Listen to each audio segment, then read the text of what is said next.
Bonjour à toutes et tous, bienvenue dans votre mensuel avec l'actualité du net dédié au geeking. Un peu d'esthétique dans ce monde de gamers avec le nouveau boîtier Cube d'Antec. Dessiné en collaboration avec Razer. Il faut avouer qu'il en jette. Dommage qu'il faudra se contenter d'une version mini ITX. Mais ce sera l'idéal pour aller en LAN party. Du côté carte graphique, on pourra atteindre une longueur maximale de 35 cm, si aucun ventilo n'a été ajouté en face. La hauteur du radiateur CPU peut monter au maximum à 19 cm. Côté stockage, on aura un emplacement 3,5 pouces et 4 emplacements 2,5 pouces. Le refroidissement de base sera assuré par un ventilateur de 120 mm à l'arrière. À l'avant, on pourra ajouter en option soit deux 120 mm, soit un radiateur de water cooling de 240 mm. Ce petit bijou n'est pas encore disponible, mais cela ne devrait plus tarder. Vous pourrez vous garder informé de sa sortie directement sur le site de Razer. Si vous cherchez plutôt un boîtier pour vous faire remarquer, pas de doute qu'on aime ou pas, l'énorme boîtier Sirius devrait attirer tous les regards. Dans celui-ci, vous aurez la place pour des cartes mères jusqu'au format Extended ATX, 6 unités de stockage 3,5 pouces et 2 au format 5 pouces 1/4. Un total de 7 ventilateurs de 12 cm. 2 USB 3, 2 USB 2, une prise casque et micro en façade.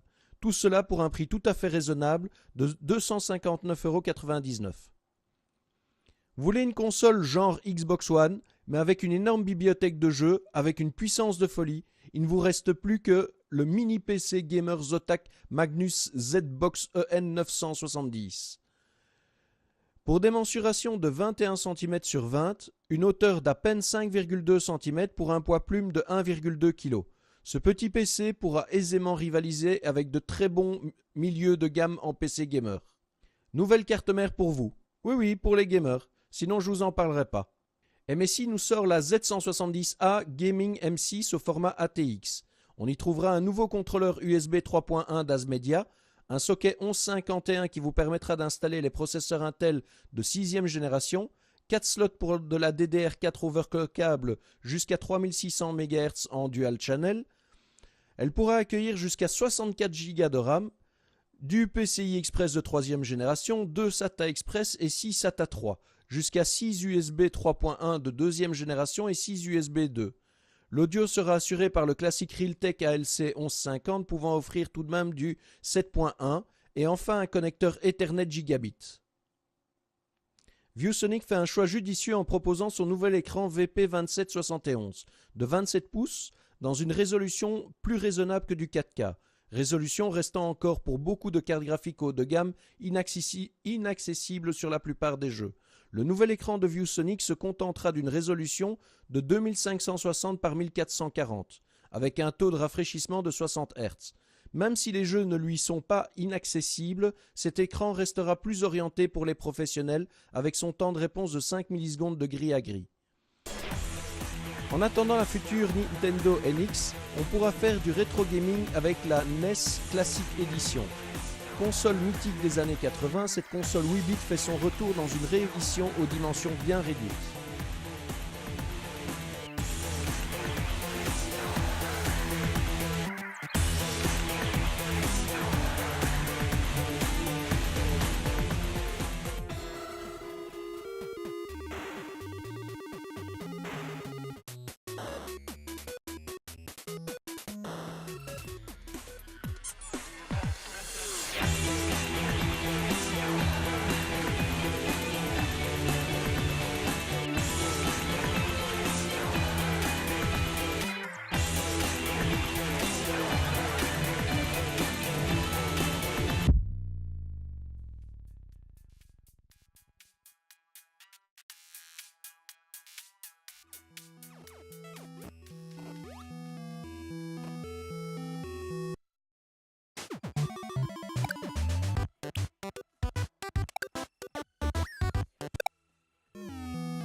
Surprise de la part de Google avec son téléphone portable intégralement produit par la marque du célèbre moteur de recherche.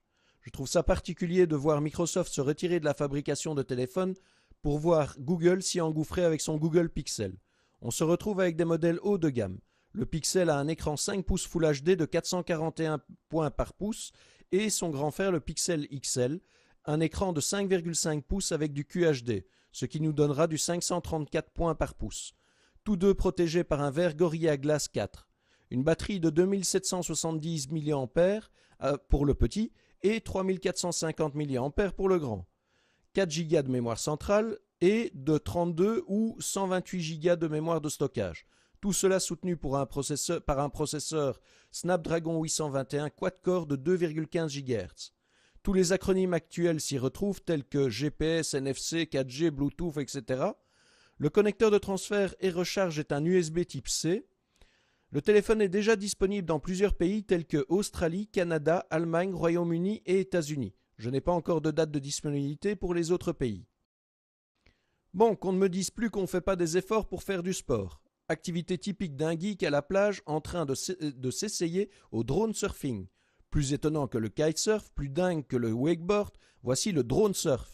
Il vous faudra un puissant drone et une planche de surf pour vous permettre de pratiquer ce sport extrêmement cher. En effet, un tel drone est facturé la bagatelle de 17 000 €. Du coup, on relativise un peu avec les prix d'Apple. Ceci dit, je ne serais pas surpris de voir un truc du genre designé à Cupertino. Pour certains, cela tient à de la magie, pour d'autres de la science-fiction. Mais pour Guido Fetta, le moteur électromagnétique est une réalité qui devrait être testée avec un nanosatellite CubeSat équipé de ce type de moteur courant 2017, pour un test de 6 mois. Pour vous donner une idée, c'est arrivé à solutionner le fait d'avoir besoin de plus en plus de matière à éjecter suivant le poids pour se propulser dans l'espace. Mais cela contredit toutes les lois de la physique actuelle. Ce serait un peu comme si des passagers d'un avion pourraient faire avancer l'avion en poussant sur le siège devant eux. Mais si cela devait fonctionner, ce serait une véritable révolution dans l'histoire des voyages spatiaux. Ça y est, le soulèvement des machines est proche. Après le robot qui fait les sushis, voici le robot qui vous prépare des pizzas mieux que la Mama. Le robot a été mis au point par la start-up Zoom Pizza, basée dans la Silicon Valley. Côté cinéma, on aura la joie de découvrir l'excellent Sherlock anglais Benedict Cumberbatch dans le rôle du Docteur Strange, prévu pour sortir le 26 octobre. Doctor Strange, you think you know how the world works? What if I told you the reality you know is one of many? This doesn't make any sense. Not everything does. Not everything has to.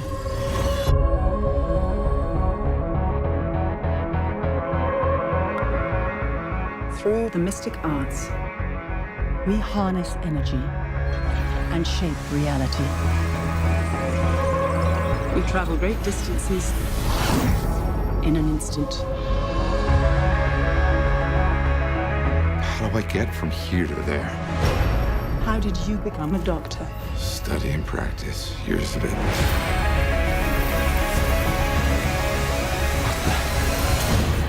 There's a strength to him. But is he ready?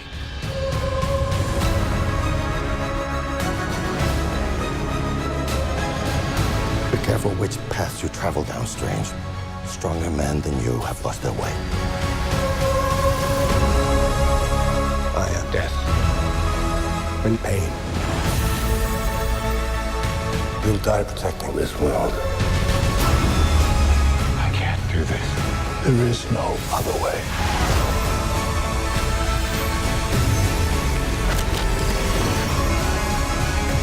I've spent so many years peering through time, looking for you.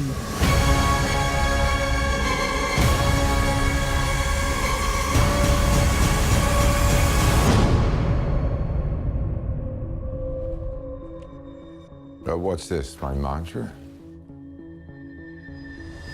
It's the Wi-Fi password.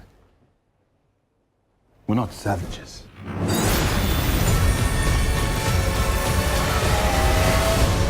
J'ose espérer que vous n'aurez pas manqué Luke Cage sur Netflix. En ce qui concerne la première saison, je reste encore dans le doute. Si la qualité est là, on voit disparaître à regret plusieurs acteurs de talent, alors que d'autres, assez insipides, restent.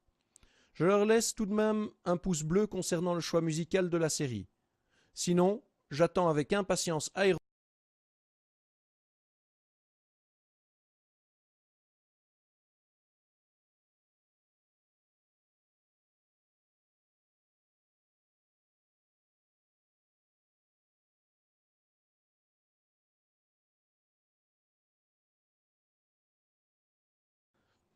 Si vous voulez être plus geek que des geeks, nous avons la solution pour vous. Il vous suffira d'acquérir l'un des Batpods qui avait été conçu pour le Chevalier Noir. Vendu aux enchères, il vous faudra débourser entre 70 et 95 000 euros. Mais quand on aime, on ne compte pas. Ça tombe bien, je suis pas trop fan de Batman, donc je vous la laisse. N'hésitez pas à m'envoyer un petit selfie ou mieux une vidéo avec votre nouvelle acquisition. Mais si vous aussi Batman c'est pas votre truc, vous pourrez toujours vous jeter sur la super figurine de The Range, qui est l'un des hackers du groupe DeadSec dans Watch Dogs 2. Vous pourrez le trouver pour un peu moins de 50 € chez votre revendeur préféré. Je vous remercie à tous de nous suivre toujours plus nombreux. Je vous invite à consulter régulièrement ma page Facebook et Twitter afin de vous garder informé de l'essentiel des news du net durant le mois. Oh, une dernière chose, ne manquez pas le Comic-Con de Paris. Il se déroulera du 21 au 23 octobre 2016. Et comme une bonne nouvelle n'arrive jamais seule, vous pourrez y voir diffuser en exclusivité à la clôture le film Doctor Strange. Sinon, il vous faudra patienter jusqu'à la sortie officielle, soit le 26 octobre prochain. Cette édition se termine déjà et je vous retrouve le mois prochain pour votre nouvelle édition de l'actualité du net destinée uniquement aux geeks.